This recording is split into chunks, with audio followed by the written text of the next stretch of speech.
Got it. And if you are using the Torah, modern Torah commentary, it's found on page 952. Is there anyone who's using a different book that needs a different page?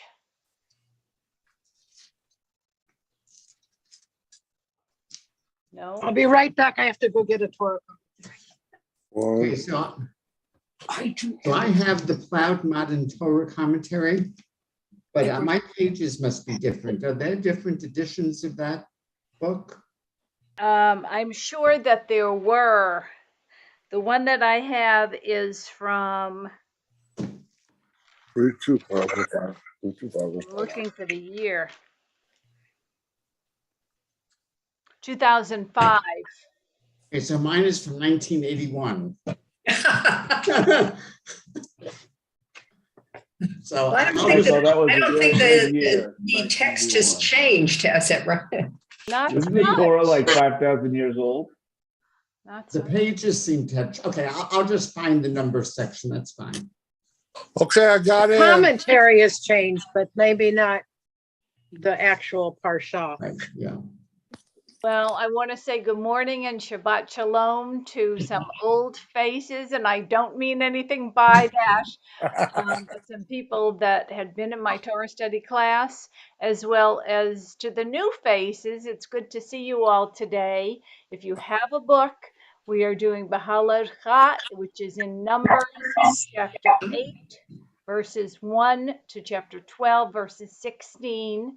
And in the Plout Chumash, it's page 952. We will begin this morning with the bracha, the blessing. Baruch atah Eloheinu melech haolam Asher nanu b'mitzvotav Banu tzivanu La'asok la'asok b'divrei Torah. Torah. Rabbi, excuse me, before you begin, what classes do you give and when are they? Well, they were live in person at the Glazer campus on Saturday mornings from 9 to 10 before services started, but they stopped in March of 2020 and have not resumed yet. Okay, thank you. Okay, you're welcome. All right, so now that we have the blessing out of the way, what I wanted to tell you is I teach a lot of bar and bat mitzvah kids, and the word la'asok actually means to occupy yourself with something. But for the translation for these kids, I tell them that this is their chance to soak up words of Torah. And I found that over the years that I've been teaching kids and especially adults, I have soaked up more, I feel, than I have given. It's been just a fabulous opportunity. Okay, so I want to start with a story that I heard from Rabbi Mel Gottlieb, who is the president of the Academy for Jewish Religion, California, which is the rabbinical school that I attended and is now located at Loyola Marymount University. He tells this story from Israel. A question was asked from a new immigrant who had come from the USSR. How was life in the country where you came from? I could not complain, was his answer. And how were your living quarters there? I couldn't complain about that either. And your standard of living? Again, I couldn't complain. But please tell me, if everything was so swell, why did you leave? And the new immigrant, the Ola, says, aha, here, thank God, I can complain. And from there, we go into this week's Torah portion, which is, again, crowded with complaints. Okay, so I wanted to talk first about the meaning of the word Beha'alotcha. Anybody have any ideas what the translation is for that? How about, yes, I see Penina. How nice to see you.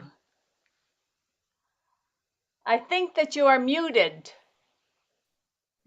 All right. I think it's the elevation spiritually and even physically. Perfect. La'alot is to go up. Yes.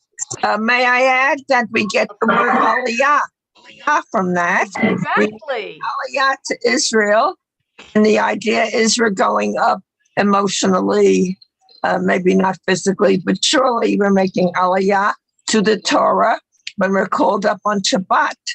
That's also called an aliyah. Excellent. That is just excellent. You're taking my job away from me. I didn't mean to, sorry. No.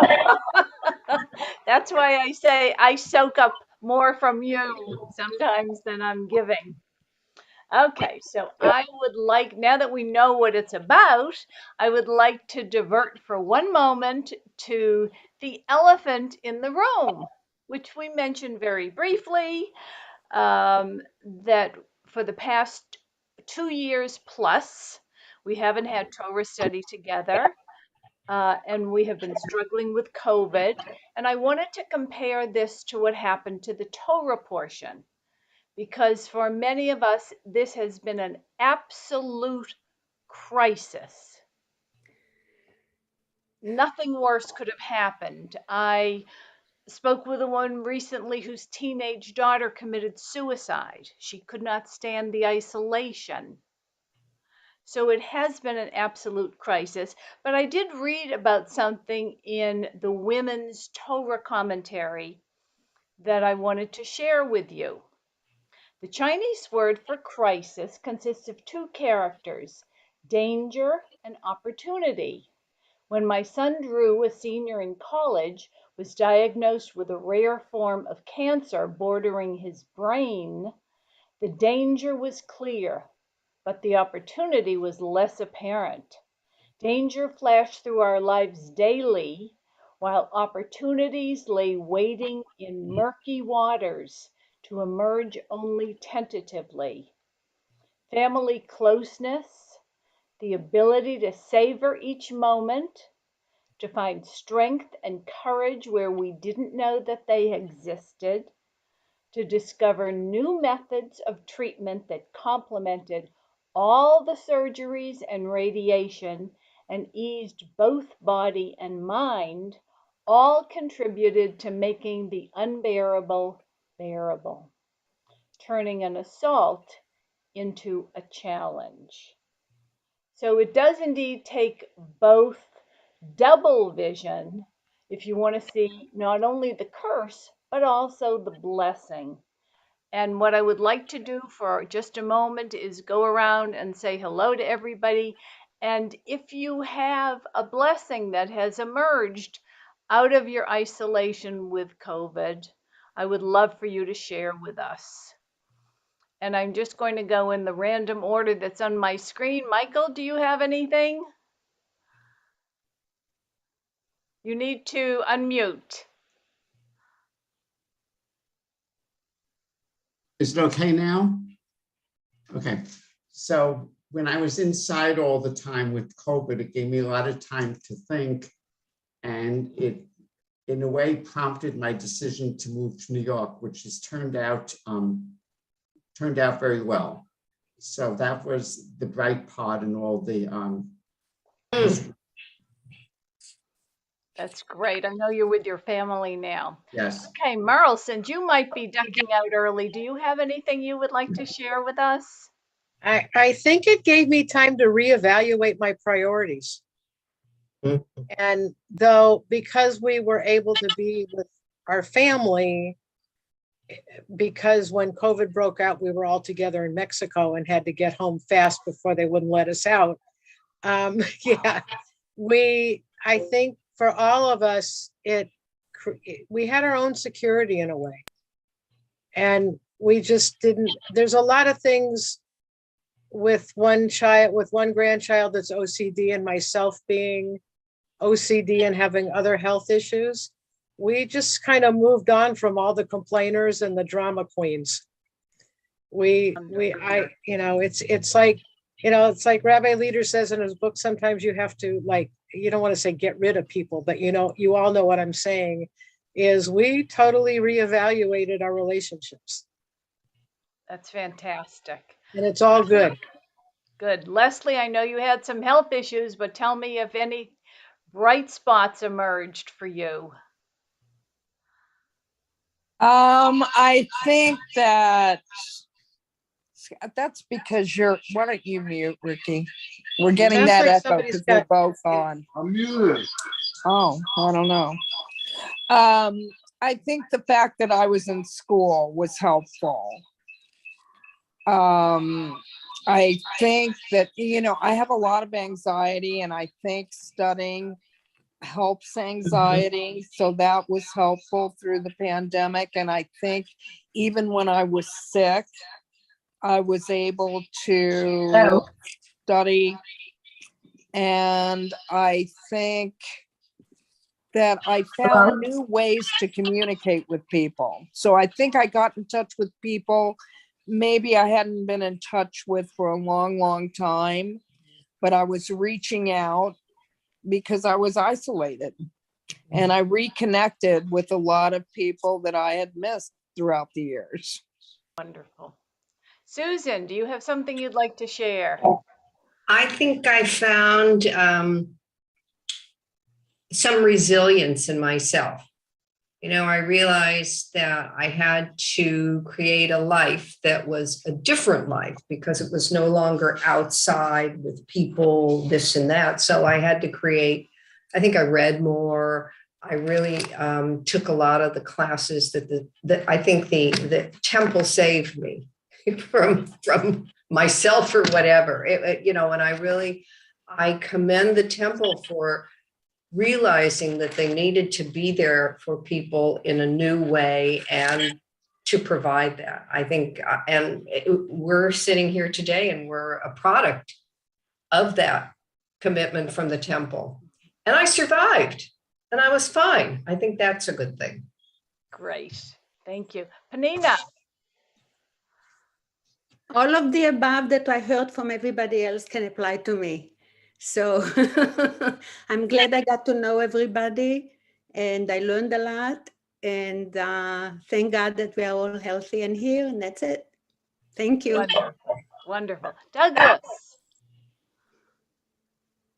do you have something you'd like to share, Douglas? If so, please unmute. Yes. For me, Zoom has been a blessing. It's been a way to have some sense of community, even though we're stuck in the house. Right. I will never get over something I saw on television once where some very inventive grandparents took a shower curtain and then somehow with pieces of plastic, they made sleeves so that they could still hug their grandchildren. Thank you, Douglas. Dan. I think that the most beneficial thing that came out of COVID was that it brought the world forward in terms of use of technology that we already had, but no one wanted to invest in learning how to use it or whatever training was needed, and specifically Zoom. So, for example, our courts knew that there was the Zoom technology. They were talking about setting up so that everyone would not have to drive long distances to court for hearings, but they had not set up for it. When COVID hit, they made a gigantic investment in developing systems so that now, like court appearances by telephone or video are commonplace and work really well. And so out of this kind of adverse situation, people did find an opportunity here and really made the most of it, I think. Thank you for adding that. That's not something that would have occurred to me, and I'm glad to know it. Benjamin. Well, thank you, Rabbi. And I think I'm still getting some feedback because people are not muted. But, I know this is serious to study, and study Torah is serious. I sometimes like to look at things that I've achieved or gained from a lighter side. So with your permission to be a little bit lighter about it. Sure. certainly I learned to be the importance of being prepared. And also because I like to hoard, my wife always calls me a hoarder. I was able to really develop my bulk purchasing during the pandemic. And we had, at one point, we had converted our dining room into sort of my outer storage area for, you know, food and water and bleach and different things like that. But gotten that under control, and to still be prepared, though, is important. Great, thank you. I don't know if Miriam is there. I had to step away. Let's go to Natalie. Can you unmute, please? Okay. Yes. Before the pandemic, I had a very busy social and cultural life. My husband and I went to all the theater, all the museums, everything. We had quite an extraordinary busy life. And I will tell you what I was so pleased with was I was able to adjust to being home, and I was never bored. I got myself involved with the Zoom and different books and going through all my albums that I hadn't looked at, and talking to a few friends that I had not connected with for a long time who lived further away. So, and then I started to like the fact that it was a calmer existence.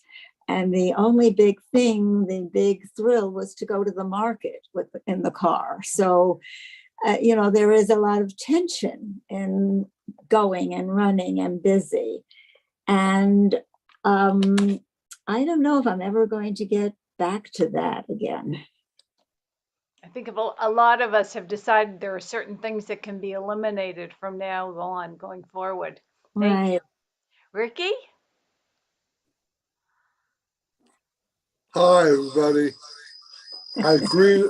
Turn it down the volume. I agree with what everybody said. What I think did for me, it brought me and Leslie closer. It brought me and the family closer. You know, I was able to be there for my 97-year-old mother more. And thank God everybody's healthy.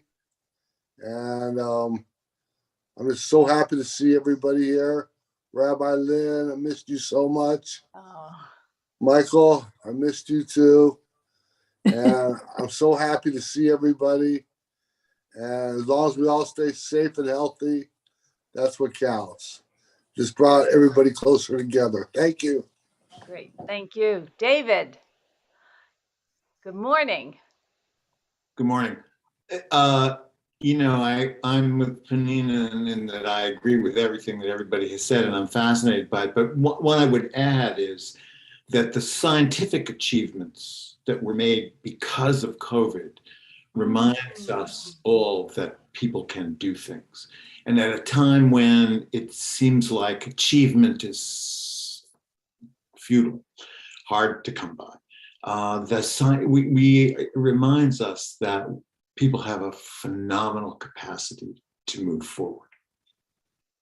Beautiful, beautiful. Okay, Merle, are you there? I think we'll come back to you.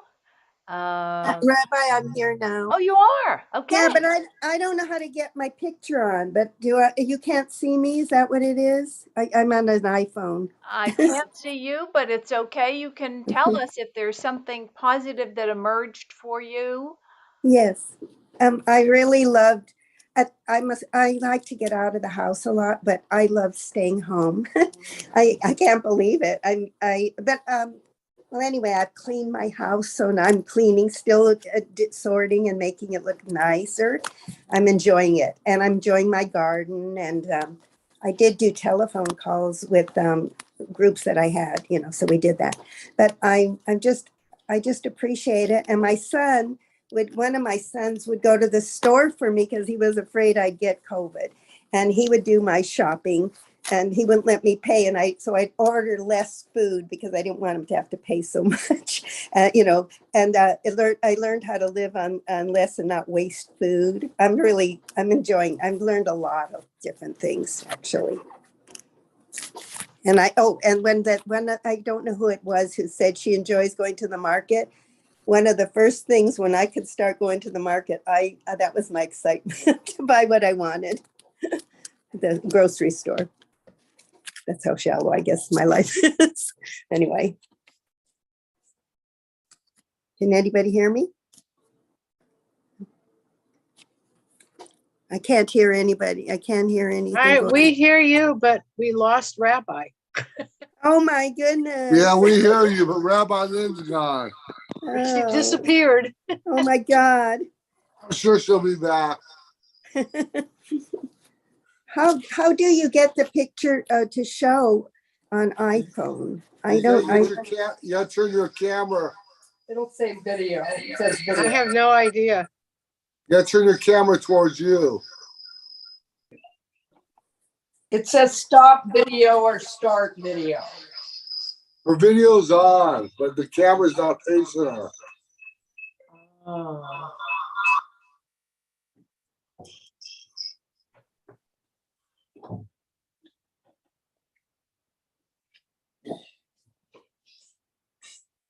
Hannah, do you know where Rabbi went? She must have got disconnected. That's my guess. I got to sign back in. Who knows? This is going to prove that. Oh, I know why. I know why it isn't working. Okay, what can I do? Okay, I got see your hand. There's Yes, Rabbi. She's reconnecting. you know why? I got it backwards. I left my thing backwards, I guess. I have to turn it forward, but it's the opposite way. How do I do that? I guess I have to go. On the camera icon, there's. Yeah. Hold on a minute. I have to find it on my camera. Oh, yes, I'll do that. I'll go to the camera icon. I think I know what I did wrong. Okay, I got it. You find it on your camera thing? Yes, I did. Okay. Mm-hmm. Okay. And I think Now you got to turn your picture back on. Oh, do I have to turn my picture? What? Video. Video? Okay, what do I do now? Okay. Oh, how do I get rid of this? Oh, gosh. Okay. Rabbi Lynn, are you back on? Can you hear us? Okay, I am back. I have. Welcome back. Thank you. I'm sorry. And I'm completely gone. I got to call in again. Goodbye. I'll call in again. I have workmen here, and I think that they turned off the power for a minute. Oh, is that why it's dark? Yes, yes. Oh, so no one can see anything. It's dark for everybody? Okay. All right. I think we need to move on. Thank you. Ryan, am I saying your name correctly? If you want to join us and say something, you're welcome to unmute. How do we do this? No. Okay. Merle, you need to mute. Perfect. Hannah, how about you?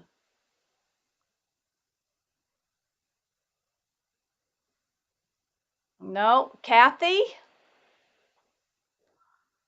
Oh, Rianne. Okay, I understand. That's fine.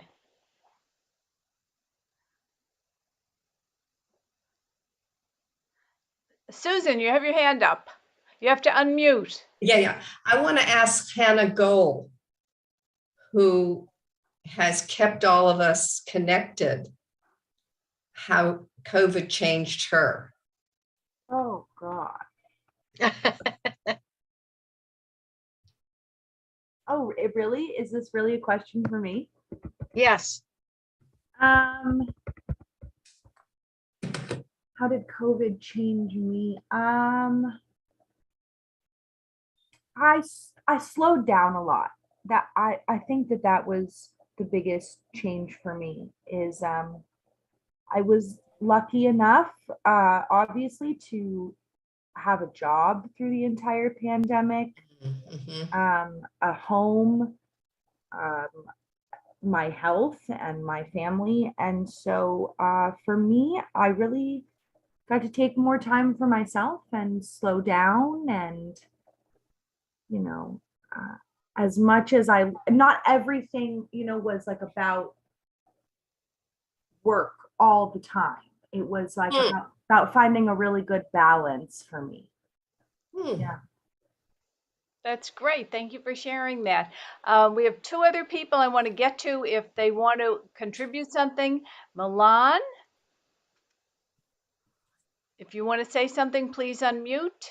Oh my gosh. Susan, I think you need to mute. And lastly, Ellen.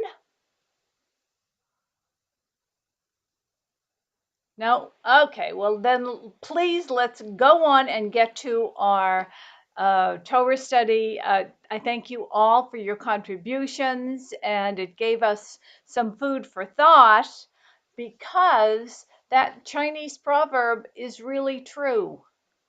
It really, really is. Okay, so if you have not had a chance to read this week's Torah portion, I have the summary from Rabbi Harvey Field's Torah commentary for our times, which I shall read to you. Parshat Beha'alotcha contains instructions for installing the menorah in the sanctuary and consecrating the priests and Levites. It also describes the procedure to be followed by any Israelite who misses bringing the Pesach sacrifice, and it includes a description of the Israelites' journey through the desert. When the people complain about their diet of manna, Moses asked God, why have you lain the burden of all this people upon me? He's counseled to appoint 70 experienced elders and officers to share leadership and the spirit of prophecy with him. Among the appointed are Eldad and Medad, who are filled with enthusiasm. Despite Joshua's complaints about them, Moses defends their right to act as prophets. Miriam and Aaron criticize Moses for his marriage to a Cushite woman. Miriam is punished with leprosy. Both Aaron and Moses plea on her behalf. After being excluded from the camp for 7 days, she is cured. Okay, so how many? I think more than a few have a book. And if there's somebody who could read for us from page 952, footnote for number 2 about the lampstand. Could you just please, excuse me, say the number, the number and the where we are. Okay. Not the page number, but the number in the Torah. Okay, it because I have is a book. Numbers 8. Okay. And verse 2. Numbers 8, verse 2. Thank you. Is there anyone who would like to read that? 8, verse 2. I will. Please. 8:2 here. Speak to Aaron and say to him, when you mount the lamps, let the 7 lamps give light at the front of the lampstand. Good. And now I'd like you to jump down to the footnote at the bottom of the page. I don't have that. Okay. Is there anyone who has that who wants to? Susan. Wait a minute. Yes. Mount the lamps. Okay. Or kindle as provided for in Exodus 25, 31 through 40. The actual lighting and proper positioning is here entrusted to Aaron. Okay, and they talk about a menorah. This is not the typical menorah, of course, that you think about, because this is the symbol of Judaism, which it was not a Hanukkah, did not have 9 places for oil, but only 7. I think the 7 was for the days of creation. Very good. Very good. Okay, so I know that we're not reading this in Hebrew, but if we were, you would see things certainly that you recognize. On page 960, verse 35, if you can read Hebrew, it says, Vayehi ben so Aharon vayomer Moshe. Every time the Israelites set out on their journey, they took with them the ark at the forefront, which led the way. They prayed that being accompanied by God would grant them safe passage. And then it goes on to say, V'yanusu misanecha mipanecha. And that means that God would scatter their enemies before them. When they rested, the ark would stop. When they commenced, the ark would leave them. During the services, when we return the Torah to the ark, we pray from the end of the verse, Shuva Adonai Rivavot Alfei Yisrael. May God return to Israel the thousands who have strayed. So why are both these phrases recited every time we take the Torah out and return it to the ark? On page 904, chapter 2, verse 17, we read that the ark is in the middle. So how could the ark of the covenant containing the Ten Commandments travel both in the middle and be leading them? And you might be surprised by the answers. I'd like to hear what your guesses might be, although I'm sure some of you know. Merle. I'm thinking, I mean, I have this vision of the ark leading everyone, but everyone, I mean, you're following it, but at the same time, when you're in a sanctuary, you're following the Torah when you do a Torah hakafah. So somehow to me, that's the same concept. Ah, that's very You're following, interesting. it's leading you, but you're following it.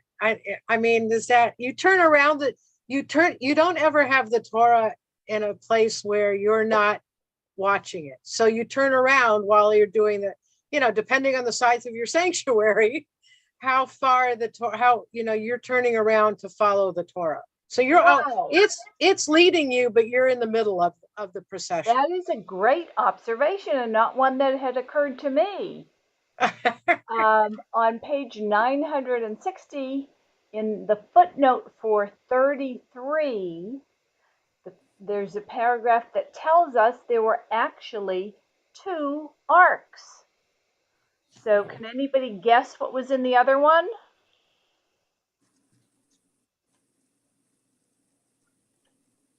Did the other one have the shattered copy, the shattered Ten Commandments? I'm sorry, I didn't hear that. Could you repeat it, please? Yes, it's Michael. Did the second ark have the broken tablets in it? That's what some people think. Nina. I think it was the bones of the people that they carried with them to bury them in Israel, in the land once they entered the land. Joseph, of course, had been buried in Egypt, but wanted to be buried back in Israel. So it could have been the bones. It could have been the broken pieces. The Talmud asks, who were these people? I think I jumped ahead a little bit, but there's no definitive answer as to which one it was. Earlier in the portion, Moses is approached with a problem that some people could not offer the Passover sacrifice that they were supposed to offer on time for a variety of reasons. Number one, they could have been away. Number two, they could have touched a dead body, which rendered you unclean for 7 days. And this was a common occurrence as you had to bury your own relatives. There were no undertakers and funeral people to do this for you, so many people had touched a dead body. Can anybody tell me about this Pesach Sheni, the second Passover? I like to call this the Jewish mulligan because you get a chance to do it over.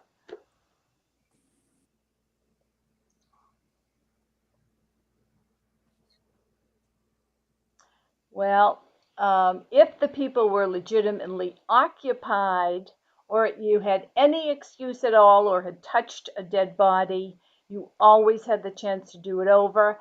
And that shows it is never too late to return to God. Okay. If you miss an opportunity, there's another chance. That's one of the best things about Judaism. God always wants you back. So the thing that was interesting about the second Passover is it was a little more liberal than the first Passover. You didn't have to get rid of the chametz. So that was kind of interesting. Okay.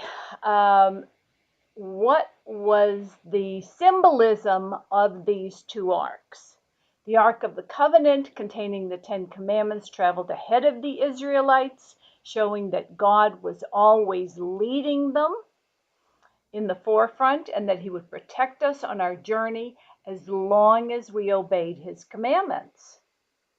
The ark in the middle, when we stopped and were not on our way, was probably the ark of Joseph's bones. So good for you, Penina. Yay. Think of the high holidays when we pray for forgiveness. We ask for forgiveness not only for God, but for the sins we have committed knowingly and unknowingly against each other. God can't forgive us for these sins. We have to make our own amends for them.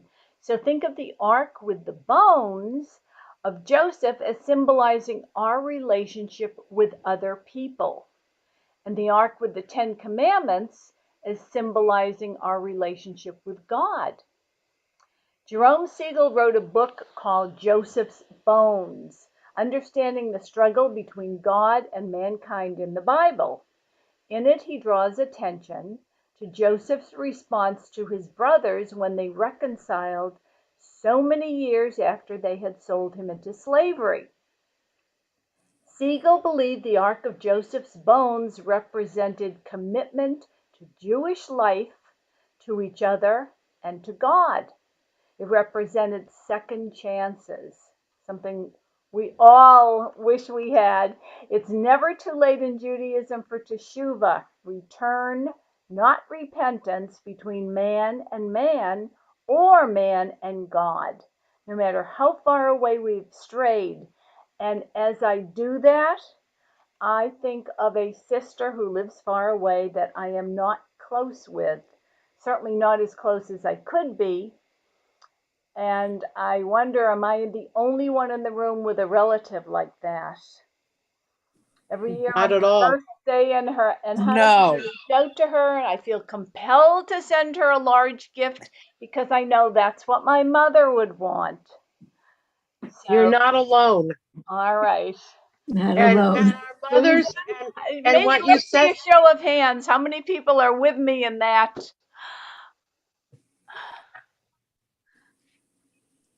and I think we're all on the same page as far as what your mother would expect of you. For sure. Rabbi, For sure. Not necessarily. several years ago, I did not have a good relationship with my sister-in-law. And just prior to the high holidays, I thought I need to do something about this. So I wrote her a letter, not with the expectation that she would receive it, but just that I needed to do it. I needed to make teshuvah for things I had knowingly and unknowingly done. And I'm happy to say that she reached out to me and we now have a very good, close relationship. So as you said, it's never too late. And whether you think it's the other person's fault or your fault, it really doesn't matter because the goal is to reconnect with somebody. Exactly. Anyone else want to contribute anything about that?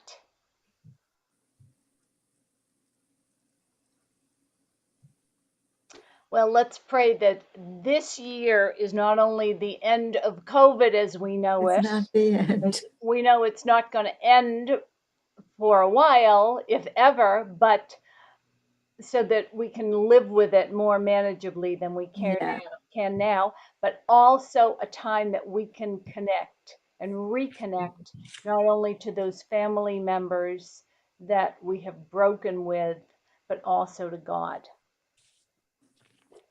Okay, another part of this parsha is that Miriam is punished for slander. She's punished with leprosy. Slander, of course, Lashon Hara, and the punishment is a terrible one. And she's punished, and yet Aaron is not. Are there any thoughts about that? He was actually the high priest. Don't you think he should have been held to a higher standard, or if not higher, at least the same level as his sister? Women a lot of times got short shrift in the Torah.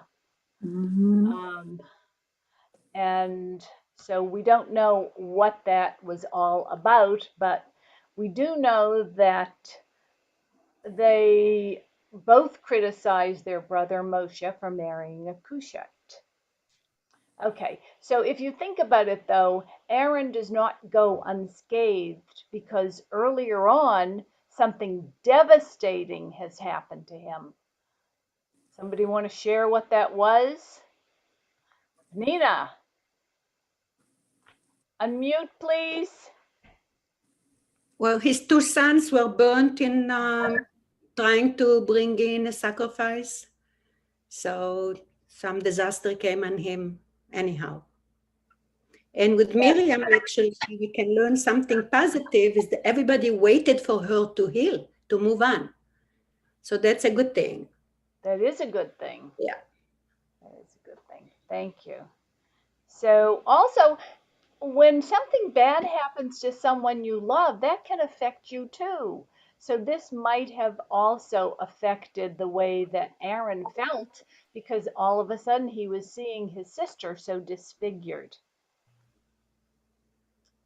Okay, I wanted to go back to one portion because earlier I opened with a story about a new immigrant who moves from the USSR to Israel, and he doesn't complain, and he doesn't complain, he doesn't complain. He gets to Israel, he says, I'm so happy I'm here, I can finally complain. So there were lots of complaints in this portion. There were lots of complaints in the Torah, but this one especially about the manna. And the people complain and they want to go back to Egypt. The commentators have opinions why this might just be justified. Merle, are you raising your hand or fixing something? Okay, we're happy to see you. Both Rashi and Rambam and Nachmanides might think that it might be due to exhaustion. And certainly with COVID fatigue, we know what that is like. Rambam adds it's because they've been taken from the foot of Sinai, where they've been encamped for 2 years, to unfamiliar surroundings. I think somebody has their speaker on and it's making a little bit of an echo. Rabbi Samson Raphael Hirsch think it's not because they're really nostalgic for Egypt, but rather that they're just bored. All their needs are being met. Their lives seem meaningless since the tabernacle has been completed. Pinchas Pelly thinks they're seeking new thrills and stimulation. He says their memory is very selective, the taste of the fish, not the bitterness of slavery. So do both Hirsch and Pelly thinks humans can't tolerate perfection?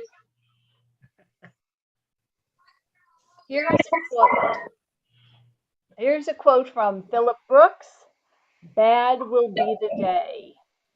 Bad will be the day for human beings when they become absolutely content with the life that they are living, with the thoughts that they are thinking, with the deeds that they are doing, when there is not forever beating at the doors of their souls some great desire to do something larger, which they know they were meant and made to do, because they are still, in spite of all, the children of God.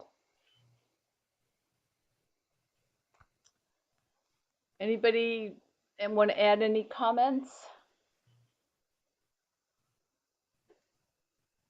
Samuel, the head of the Academy of Learning in Babylonia during the 3rd century, explains, we remember 3 fish, and that it has nothing to do with food.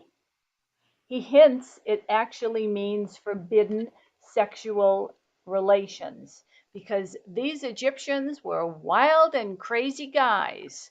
And let me tell you what went on there, you don't want to know. So we don't know if that's what they were alluding to or not. Okay, in the book, The Voice Still Speaks, Rabbi Morris Adler, who was the founder of Reconstructionist Judaism, and also my hero because he was the founder of a daughter named Judith, who 100 years ago this year had the first bat mitzvah. Mordechai Kaplan, right. I'm sorry. Yes, Mordechai Kaplan, I meant. He says the Israelites have distorted their memories to suit their prejudices. Do you ever find that happens with you, that you think back to memories and then you're not exactly sure what happened, but you kind of mold it to the way you thought it might have been and fits a particular situation? I know that happens to me. They became the generation of the wilderness, destined to wander 40 years, but never to arrive, never to inherit, because they lacked the Spirit. Okay, is there anything that we have talked about today that you don't agree with? Miriam? Yes.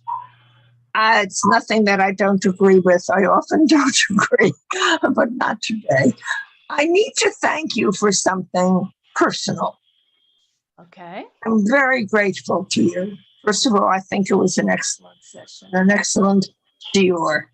Thank you. Of all the times that I have read about Miriam speaking Lashon Hara with Aaron, and then she became a leper because of it, never in my 9.5 decades of living. What? Yeah, more than 95, yes. Never did I, thank you for looking surprised. I think I look my age.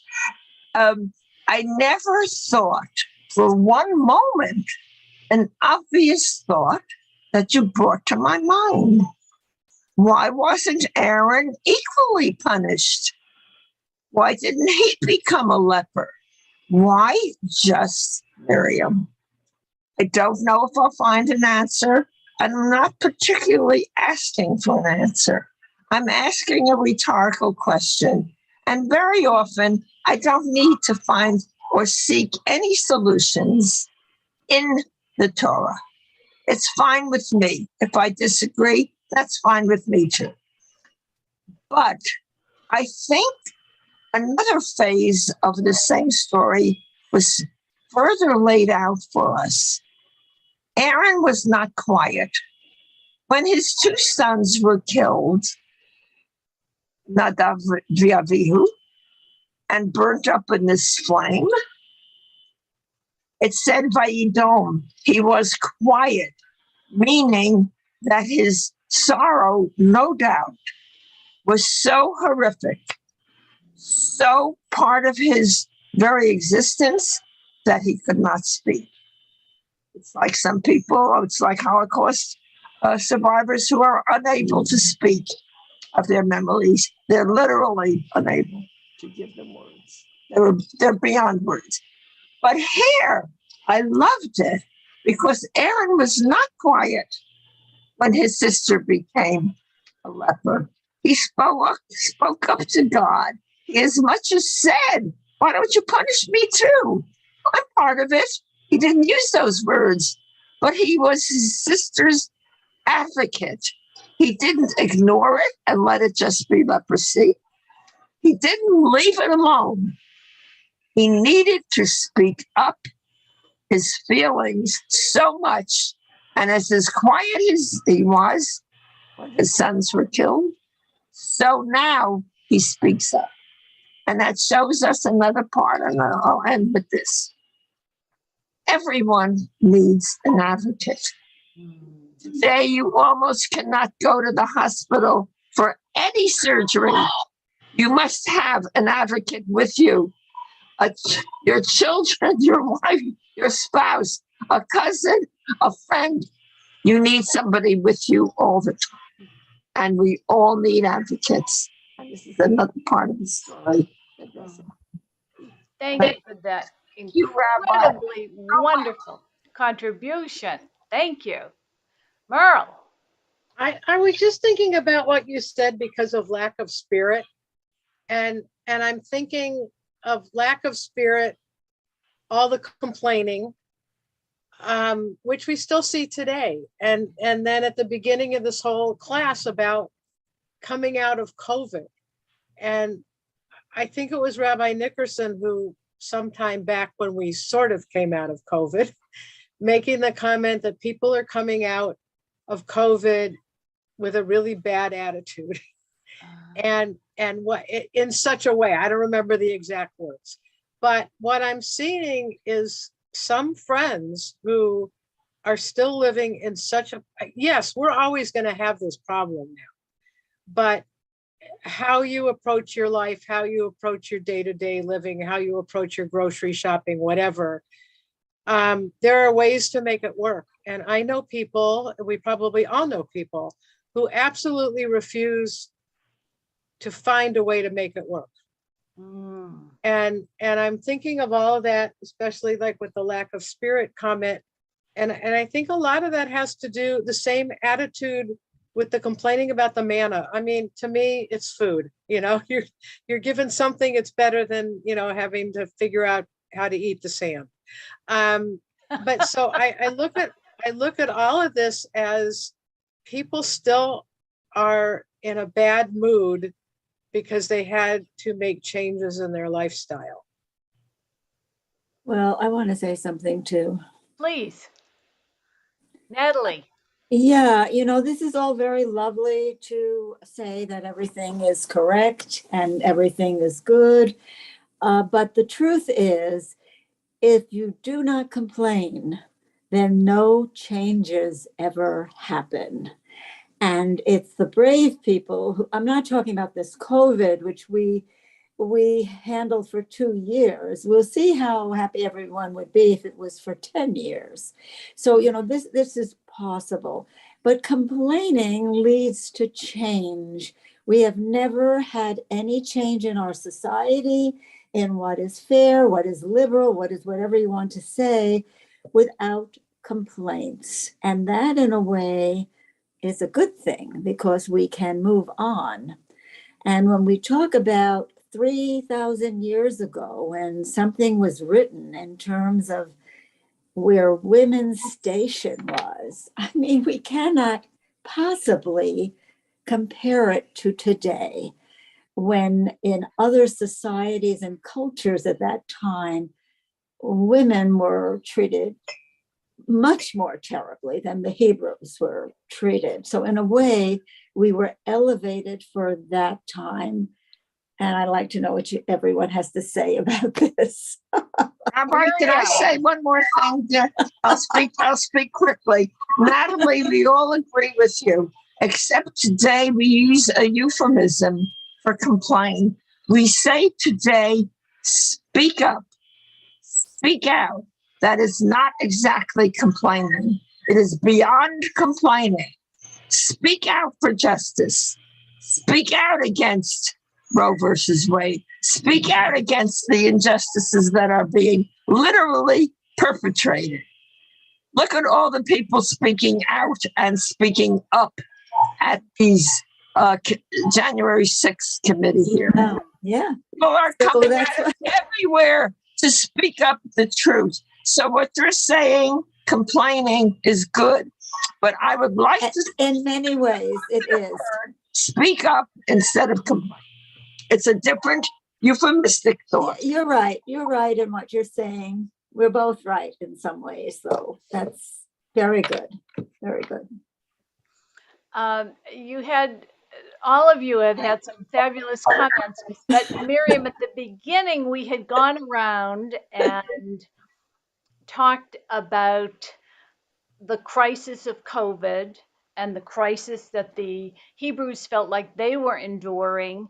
And we were having everybody say something positive that came out of COVID for them. And I think you had to step away at that moment and didn't get a chance. Would you like me to say, okay, I'll try to speak very briefly. Many positive things came out of COVID for me personally. I put them on a side. On the other side, I say they weren't worth one death. All the positive things I took out were not worth the COVID. They were not worth the loss of a child, a father, any member of any family. That will never be compensated. And that's how I feel, that I saw all these marvelous people at my Zoom meetings, that I do not go a day without Zooming a rabbi. It's part of my life. It's part of my days are too short. Other people feel they're confined and the days are dragging. My days are too short. I feel like I'm the most fortunate woman. I wake up vertical. I drive a car, not far, but at 95 and a half, I'm driving. And I'm too grateful for the good in my life. And I'm not just saying words. These are very, very real, sincere things that I wait for. Well, I will apologize for my bad Yiddish, but I want to wish you Vivid and Svansik, which I think is 120, and that you make it to 120, have a big party, and that we're all able to go and hug you in person. Listen, I want you to save the date. December 19th. I'll be 100 years old. I'm inviting all of you. Okay. Please We'll be there. put it on your calendars, please. All right. Susan, will you unmute, please? We can't hear you. Susan, we can't hear you. Unmute, Susan.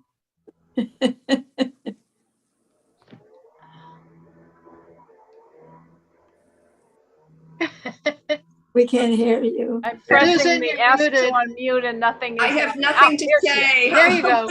I have nothing to say. Oh, okay. Oh, You wanted to say you have nothing to say. All right. Dan. Hi. Hi.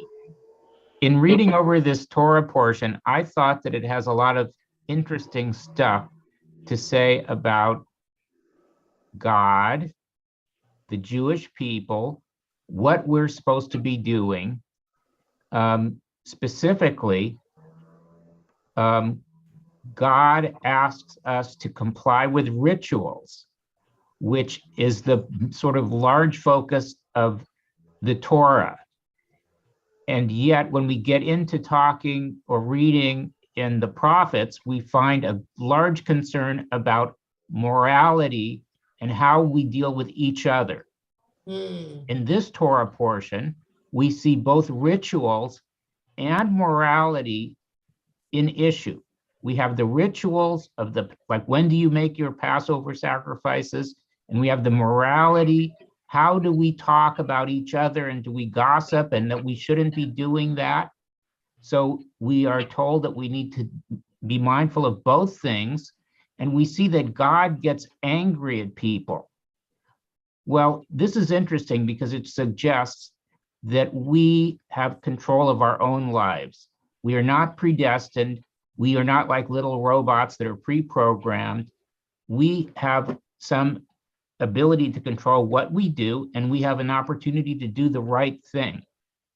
And so when we do the wrong thing and God gets mad at us, it shows we have exercised a choice. If we were predestined, God wouldn't be getting mad. He would know we were going to be doing it, and he wouldn't be mad about it. He would say, well, I knew you were going to do that. But it shows we have self-control, and this is kind of empowering, because if you contrast it like with the story of the Exodus, where God says, well, you know, I'm going to harden Pharaoh's heart and he's going to do this. And then it suggests that everybody is pre-programmed and we don't really have anything to do with it. But this Torah portion suggests that we do have something to do with it. And so we can decide what we do, and we need to both be mindful of our ritualistic obligations and our moral obligations to each other, and that you cannot simply like perform the rituals and be excused from your moral obligations to treat each other correctly. Those were innovative and just fabulous, fabulous comments. I'm so glad you showed up today. Okay, I'm afraid we need to draw it to a close. For those of you who had been in my Torah study class before, you would know that I normally ended with a poem, usually from the Women's Torah commentary, which is where this one is from. It's very short. It's not actually a poem, little story. It's called For Days Miriam Sat Outside. It's by Wendy Zierler, and it's about Numbers 12. Before she could utter another word, a dark cloud appeared and rumbled above Miriam and Aaron like a rebuke. When the cloud lifted, as suddenly as it appeared, the skin on Miriam's arm was covered with snow-white scales. In panic and confusion, Aaron banished her from the camp. For days, Miriam sat in exile, her arm a scaly blaze of white fire. Late on the seventh day, alone and looking uneasy, Moses appeared. Miriam remained silent, her eyes glaring. Halting, Moses began to speak. You know, sister, I never wanted this post. I tried to tell the voice in the burning bush that I was not suited for this. God insisted and told me to make snakes out of sticks. The voice in the bush said, if you want to see my powers as expressed in you, put your hand into your bosom and then pull it out. And there it was before me, covered with snowy scales. Don't you see? God has now spoken to you too from a cloud. Beware of what you ask for, my sister. God has answered you and etched the power of prophecy into your skin. Now you too must bear the burden of this people, whom I have neither fathered nor mothered, but nevertheless I carry on my back. Miriam looked at her arm, and behold, the scales were healed. Her arm tingling, she followed her brother Moses back to the camp. Reverently, the people waited as she gathered her things and took her place at the head of the line. I wish you all Shabbat Shalom. It was a Thank you, Rabbi. Shabbat Shalom. Thank you. And I wish Thank you you. all well and good health. We all Thank learned you so something. much. See you soon. Bye. Thank you, Rabbi. Thank Yeah. you. Bye, Michael. Hi. Bye, Bye. everyone. Will you stay on a minute? Dan, were you to have me up first off?